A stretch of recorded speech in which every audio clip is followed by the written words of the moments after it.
S99 TV news. మొన్న ఖమ్మం సభలో రెచ్చగొట్టే విధంగా హింసను ప్రేరేపించే విధంగా సీఎం రేవంత్ రెడ్డి మాట్లాడారని, ఆయనపై కేసు నమోదు చేయాలని డీఎస్పీ లింగయ్యకు ఫిర్యాదు కాపీ అందజేసిన మాజీ ఎమ్మెల్యే.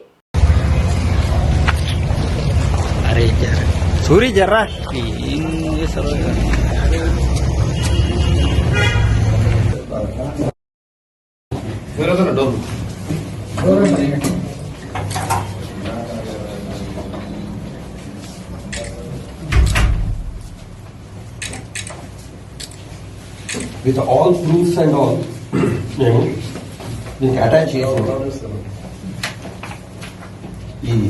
ఏదైతే నువ్వు నీకు అన్ని కూడా దీంట్లో అన్ని ఉన్నాయి, ప్రూఫ్స్ అన్ని దీంట్లో ఉన్నాయి పెన్ డ్రైవ్లో. దాంతో నీకు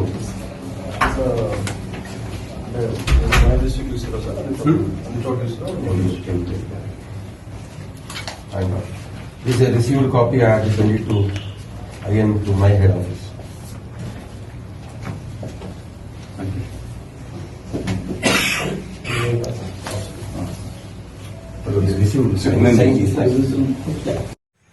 18వ తారీఖు ఖమ్మం సభలో గౌరవ ముఖ్యమంత్రి రేవంత్ రెడ్డి గారు అతని స్పీచ్లో పచ్చిగా బీఆర్ఎస్ పార్టీని పార్టీ కేడర్ని తిడుతూ, అలాగే గౌరవ మాజీ ముఖ్యమంత్రి కేసీఆర్ గారిని తిడుతూ ఈ పార్టీని బొందబెట్టాలి, ఈ పార్టీ పల్లెటూరుల ఈ పార్టీ జెండా దిమ్మెలను పలకొడితేనే ఎన్టీ రామారావు గారికి నిజమైన నివాళి అని చెప్పి ఒక అసభ్యంగా, ఒక ప్రొవకేటివ్గా మాట్లాడి పల్లెల్లో మంచిగా ఉన్న వాతావరణాన్ని చెడగొట్టడానికి ఇది ఆస్కారం ఉంది. కాబట్టి అందుకే ఇవాళ మేము రేవంత్ రెడ్డి గారి మీద ఎఫ్ఐఆర్ బుక్ చేయాలి. ఒక ప్రొవకేటివ్ స్పీచ్ ఇచ్చి డిస్టర్బ్ చేస్తే స్పీచ్ ఇచ్చినందుకు అతని మీద ఒక ఎఫ్ఐఆర్ చేయాలని చెప్పి ఇవాళ ఎస్పీ ఆఫీస్కి వచ్చి ఒక ఎఫ్ఐఆర్, ఒక కంప్లైంట్ ఇవ్వడం జరిగింది. ఒక ముఖ్యమంత్రి స్థానంలో బాధ్యతాయుత ఒక స్థానంలో ఉండి ఆయననే ప్రొవకేటివ్ స్పీచ్ ఇస్తాడు, ప్రొవకేటివ్ చేస్తాడు, ప్రజలను అల్లకొల్లం చేయడానికి ప్రయత్నిస్తాడంటే ఈ తెలంగాణ ఎక్కడ పోతుంది అనేది మనం అర్థం చేసుకునాలి.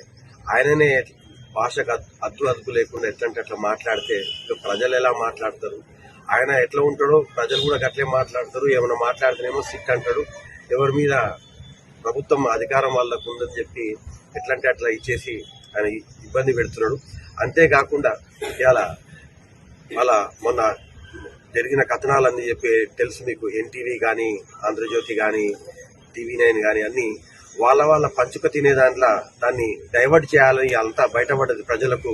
అది బొగ్గు గనుల పంచాయతీ అని బయటపడినాక ఇలా ప్రజలది మళ్ళా మైండ్ డైవర్ట్ చేయాలని చెప్పి హరీష్ రావు గారిని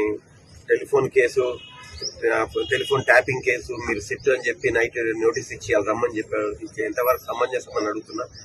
ఆల్రెడీ కోర్టు డైరెక్షన్ ఇచ్చింది, ఆయన క్లీన్ చిట్ ఇచ్చింది సుప్రీంకోర్టు.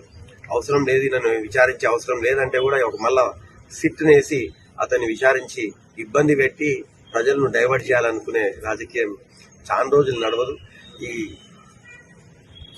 ఈ రేవంత్ రెడ్డి ఎప్పుడైతే గద్దె దిగుతాడో అదే ఎన్టీ రామారావు గారికి నిజమైన నివాళని చెప్పి నేను ఈ సందర్భంగా నేను తెలియజేస్తాను. Thank you.